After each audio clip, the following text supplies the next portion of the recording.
พากันตั้งใจสำรวมใจของตนให้แน่วแน่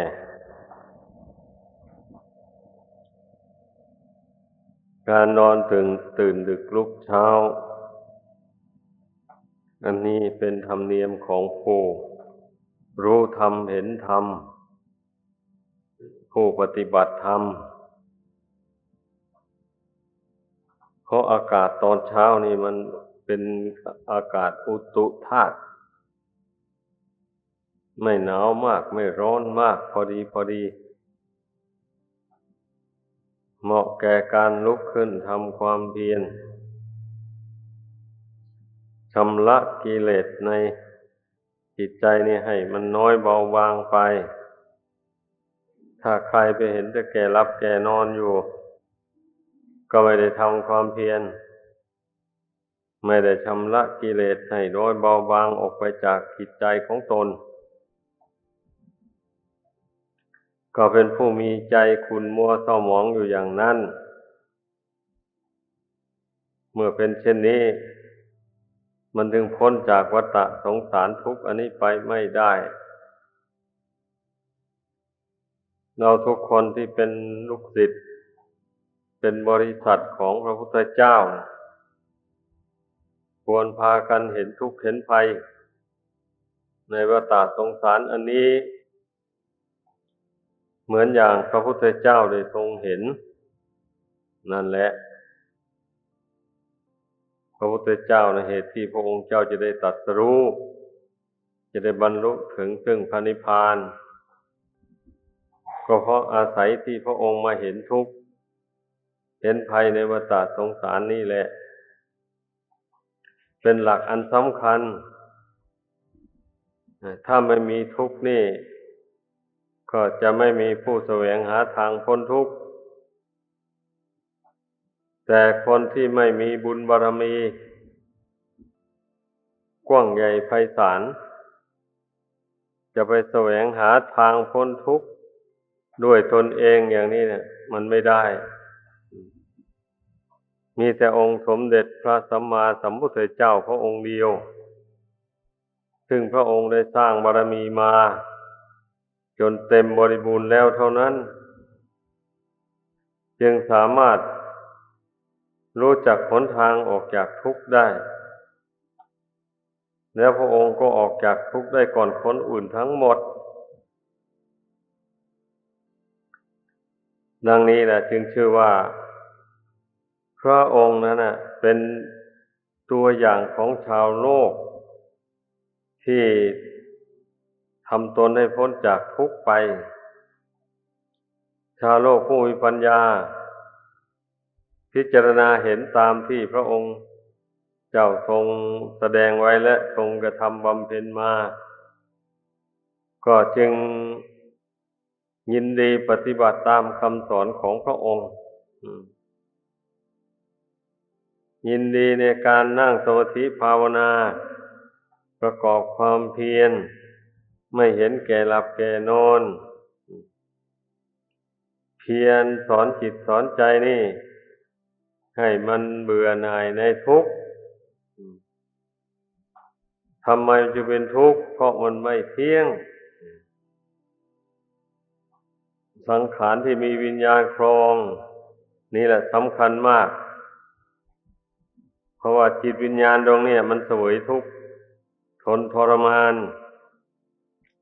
ส่วนต้นไม้ใบหญ้าเหล่านั้นมันไม่มีวิญญาณครองถึงแม้ว่ามันจะแปรปรวนแตกดับลงมันก็ไม่รู้สึกอะไรไม่เจ็บไม่ปวดอะไรแต่สัตว์ที่มีวิญญาณครองนี่สิเช่นมนุษย์และสัตว์เดรัจฉานเนี่ยมันมีความรู้สึกในสังขารนี่มันไม่เที่ยงแล้วมันแปรปรวนกระทบกระทั่งกับดวงจิตเนี่ยมีความรู้สึกเป็นทุกข์ไม่เป็นที่ตั้งแห่งความสุขสบายใจ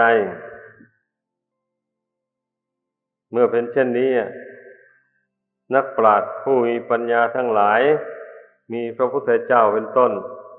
ท่านจึงเบื่อหน่ายขันธ์ทั้งห้าอันนี้ เพราะว่ามันไม่ได้อยู่นิ่งๆเลยพอเกิดมาแล้วมันก็วิบัติแปรปรวนไปอยู่อย่างนั้นแปรไปแปรมาในที่สุดก็แตกดับลง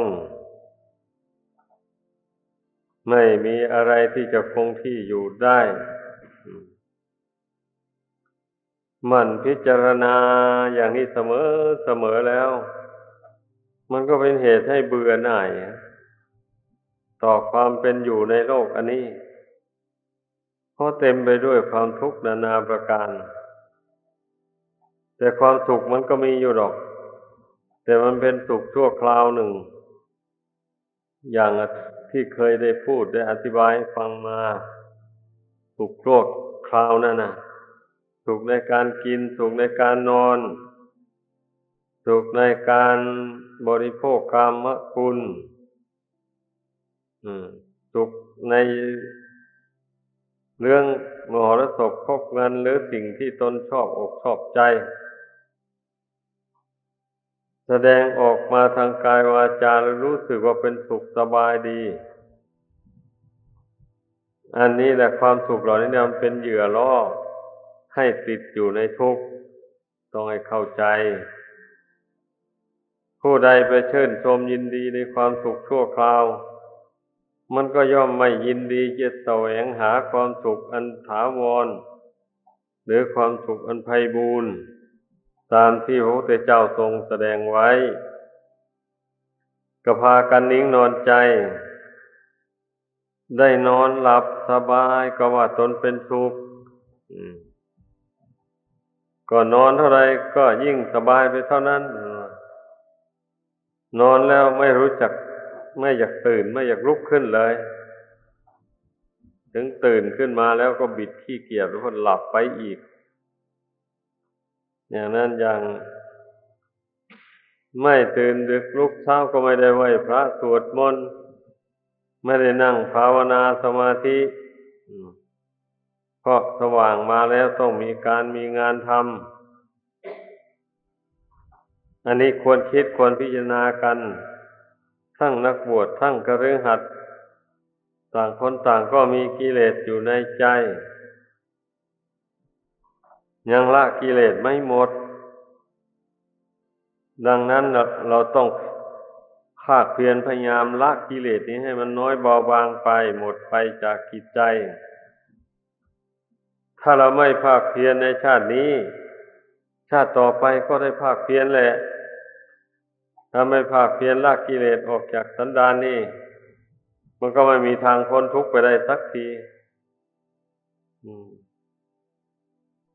แต่มนุษย์เรามันชอบกามคุณ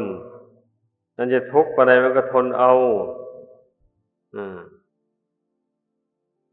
อดเอาทนเอาเพราะมันชอบใจ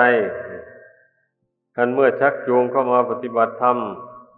อันเป็นเรื่องที่ตนไม่ชอบใจมันไม่อดไม่ทนพอมาเจอความยากลำบากเข้าหน่อยหนึ่งจิตใจก็ท้อถอยแล้วเนี่ยท่านเรียกว่าคนไม่มีคุณธรรมอยู่ในใจไม่มีปัญญาความรู้ความฉลาดมองไม่เห็นลู่ทางแห่งความสุขอันเป็นแก่นสารดังนั้นน่ะมันถึงไม่สนใจในการที่จะแสวงหาทางพ้นทุกข์เพราะมันหลงไหลอยู่ในความสุขชั่วคราวนี่จึงอยากพูดย้ำแล้วย้ำเล่าเพราะว่าคนเรานี่ติดอยู่ในความสุขชั่วคราวจริงๆนะไม่ใช่ว่าไม่ติดก็ถ้าหากว่าผู้ใดไม่ติดอยู่ในความสุขชั่วคราวถ้าเป็นพระเป็นเณรก็ต้องตื่นดึกลุกเช้าทำความเพียรไหว้พระสวดมนต์นั่งสมาธิภาวนาถ้าเป็นคฤหัสถ์ก็เหมือนกันก็ต้องตื่นดึกลุกเช้าไหว้พระนั่งสมาธิภาวนาชำระจิตใจที่เศร้าหมองให้ผ่องใส อย่างนี้จึงเรียกว่าเป็นผู้เห็นทุกข์เห็นภัยในสงสารปรารถนาจะพ้นจากทุกข์เป็นนักบวชถ้าหากว่าไม่ทำความเพียรให้เข้มงวดกวดขันมันก็สู้อำนาจกิเลสไม่ได้ก็ต้องสึกออกไปอืมก็ไปเป็นทาสของกิเลสนั้น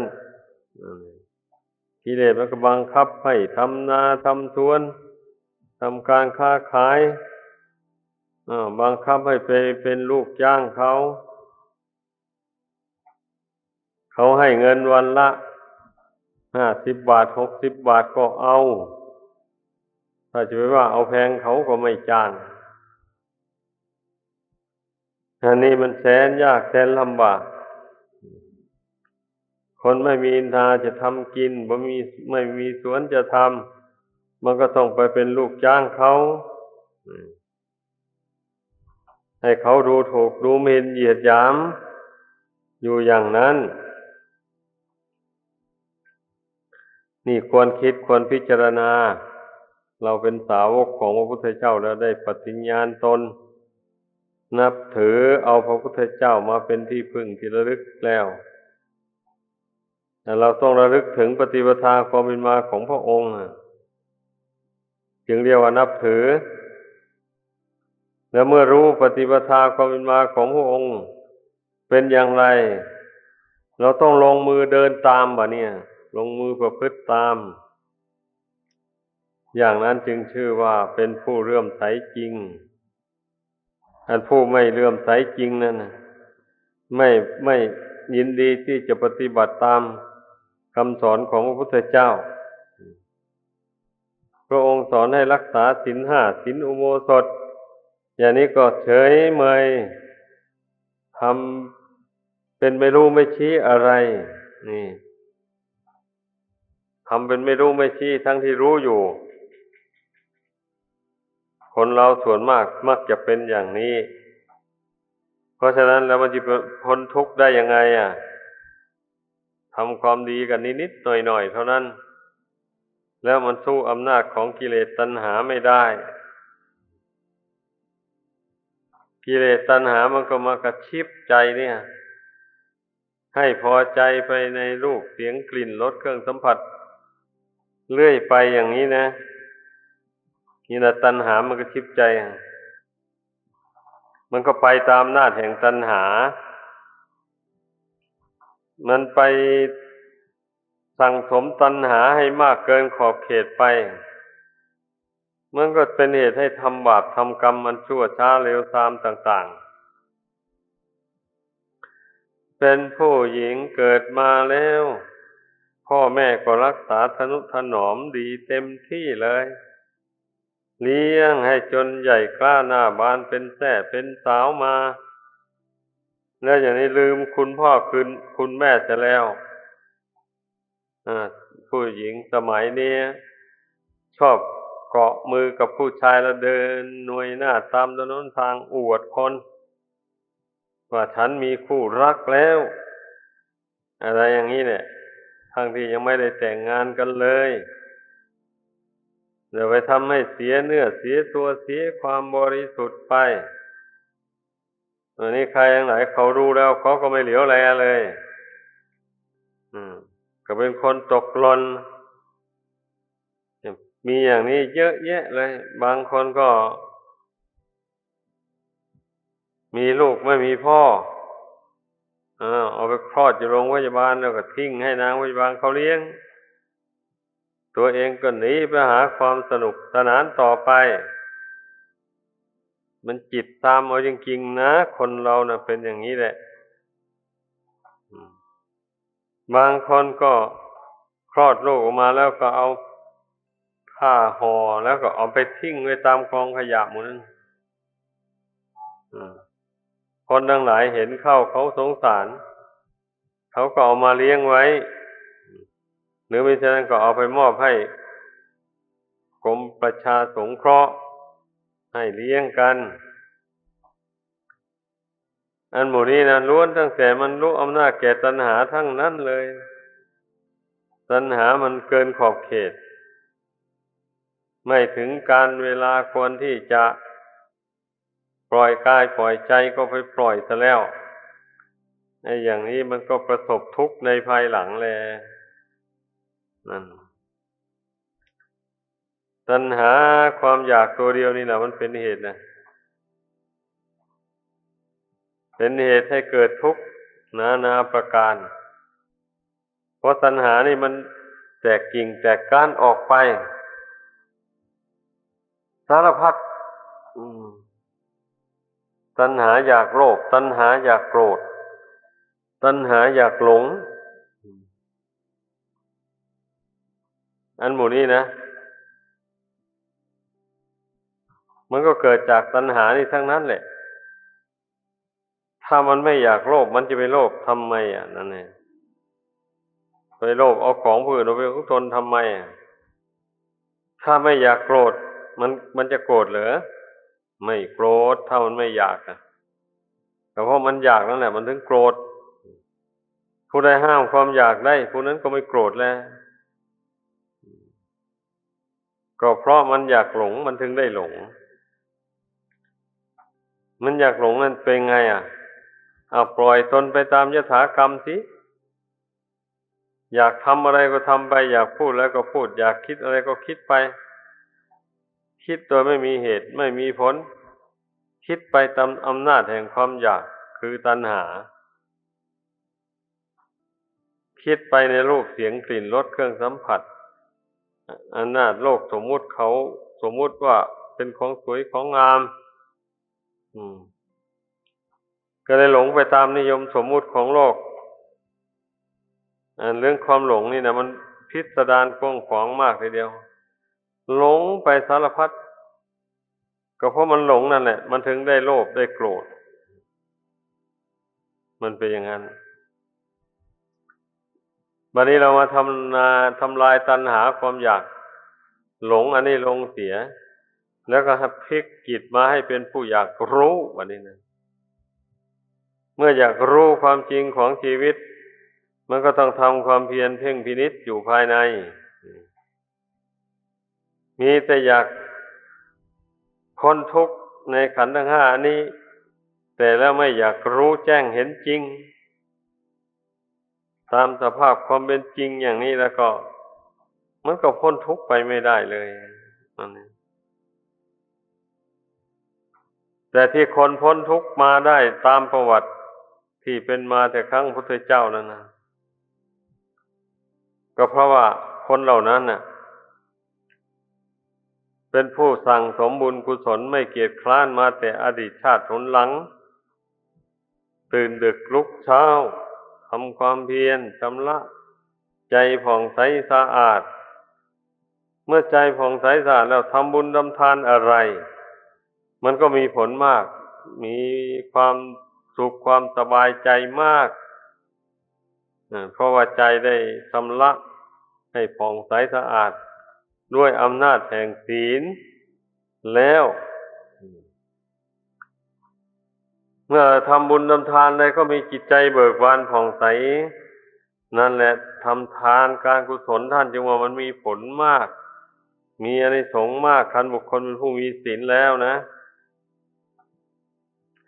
ถ้าคนไม่มีศีลแล้วมีจิตใจเศร้าหมองขุ่นมัวแม้จะทำบุญทำทานหมดเงินเป็นล้านๆมันก็ไม่ได้ความเย็นใจหรอกเพราะว่ามันปล่อยใจของตนให้ตกอยู่ใต้อำนาจของมารแล้วสุดแล้วแต่มารมันจะจูงไปยังไงก็ไปตามมันนี่มารมันโดนบันดาลให้ยึดถือขันธ์ห้าว่าเป็นตัวเป็นตนก็ยึดมันอย่างนี้แหละ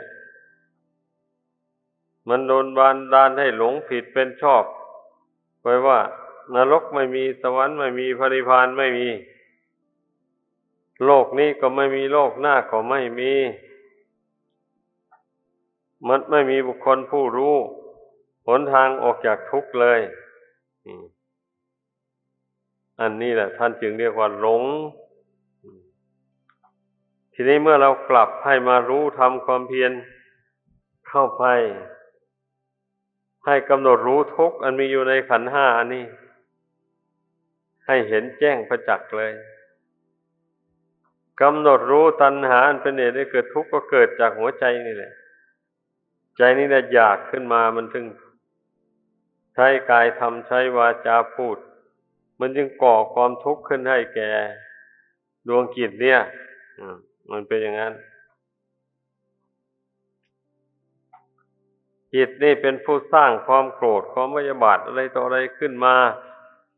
สร้างความหลงความเมาขึ้นมาเมื่อสร้างขึ้นมาแล้วตนก็กำจัดมันบัดนี้เมื่อรู้ตัวแล้วแต่เมื่อยังไม่รู้ตัวนั้นก็ยังสะสมกิเลสนี้ไว้อยู่อย่างนั้นแหละเห็นแก่หลับแก่นอนเห็นแต่ความสนุกสนานคนเห็นแก่ความสุขชั่วคราวนะไม่ต้องการความสุขอันไพบูรย์เช่นนี้แล้วมันก็เห็นแต่แก่กินเห็นแต่แก่นอนเห็นแต่แก่เล่นสนุกสนานไอ้ความสำรวมกายวาจาใจนั่นไม่มีปล่อยตามยถากรรมแล้วแต่กิเลสมันจะนำไปให้พูดอย่างไรคิดอย่างไรทำอย่างไรก็ทำตามที่กิเลสมันบงการนี่มันเป็นอย่างนั้นเรื่องของชีวิตของมนุษย์เราสาเหตุที่จะพ้นทุกข์ไปได้นะก็เพราะตัณหาอย่างดังกล่าวมานี่แหละพระพุทธเจ้ายังตรัสภาษิตไว้ว่าตัณหคโยสัพพทุกขังจีนาติความเอาชนะทุกข์ได้ชื่อว่าเอาชนะกิเลสตัณหาทั้งมวลชื่อความสิ้นไปแห่งตัณหาได้ชื่อว่าเอาชนะทุกข์ได้นั่นเองจึงได้รู้ได้ชัดๆว่าความทุกข์มันเกิดจากตัณหาโดยตรงแน่นอนเลยทีเดียวเพราะว่าตัณหาแปลว่าความอยากเกิดจากที่ไหนบ่นี้เกิดจากจิตดวงนี้ถ้าไม่มีจิตดวงนี้แล้วความอยากก็ไม่มีอันร่างกายมันไม่อยากอะไรมันไม่ว่าอะไรมันเป็นไปตามกฎธรรมดาของมัน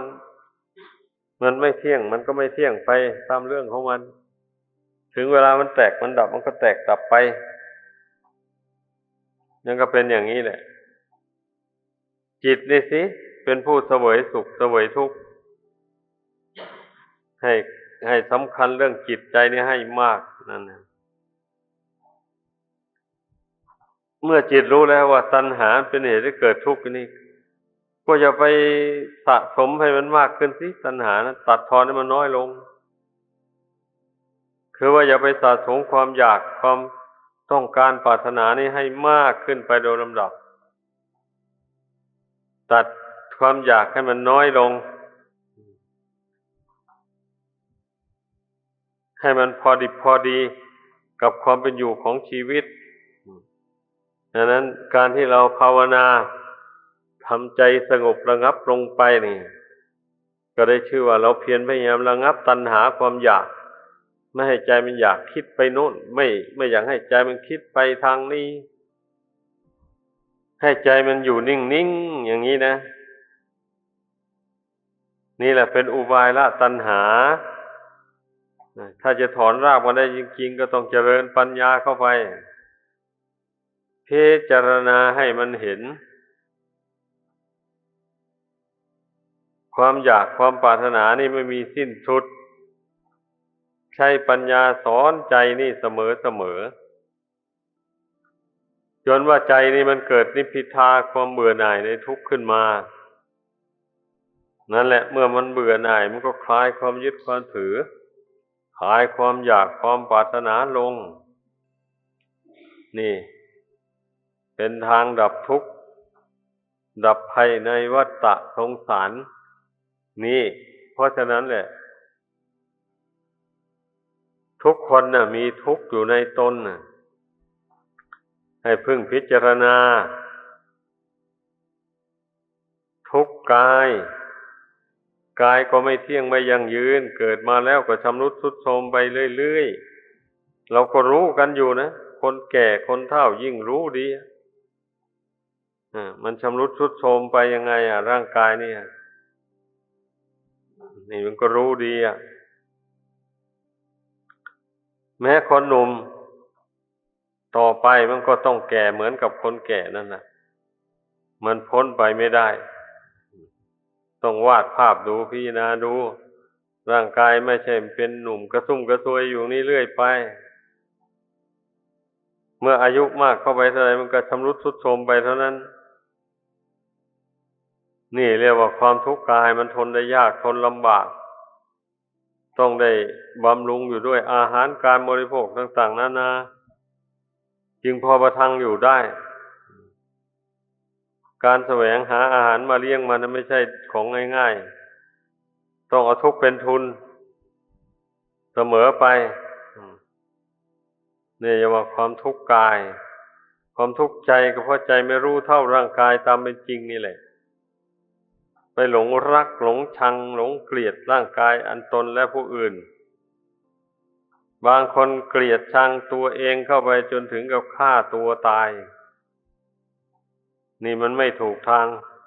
มัชฌิมาปฏิปทาเสียแล้วมันก็พ้นทุกข์ไปไม่ได้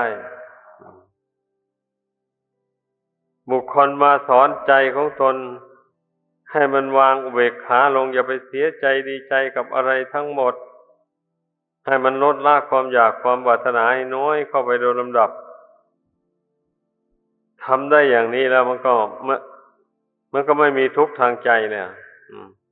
เหตุที่ใจจะเป็นทุกข์ก็เพราะปล่อยให้กิเลสเหล่านั้นมันมาจูงไปตามประสงค์ของมัน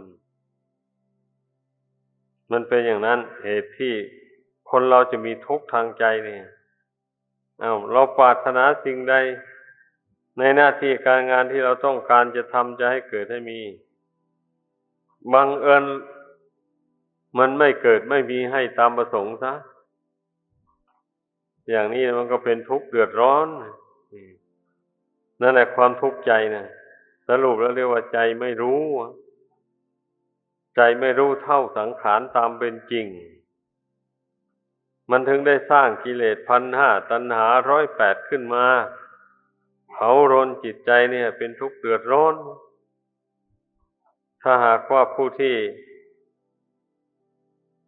ได้มีความเพียรใหญ่มีความพยายาม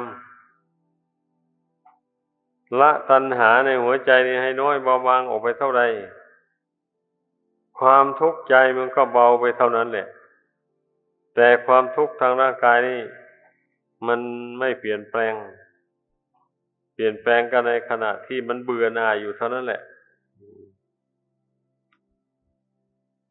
แต่ทีนี้เมื่อจิตใจมันไม่เบื่อหน่ายแล้วมันก็ยึดถือรูปนามอันนี้เหมือนเดิม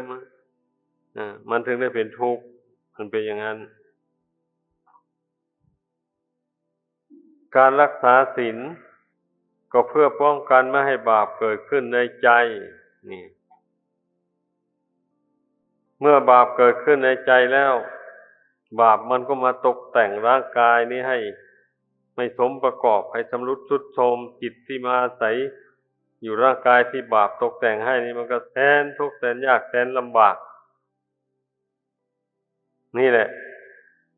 ทุกข์ทั้งกายทุกข์ทั้งใจแบบนี้นะนั่นเองร่างกายนี่บาปกรรมทุกแต่งก็ไม่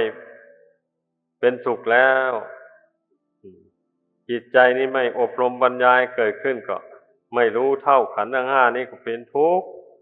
อยู่อย่างนี้แหละเมื่อรู้เท่าขันธ์ห้าแล้วก็ปล่อยวางไว้ตามสภาพของมันความทุกข์ทางจิตใจก็ดับไป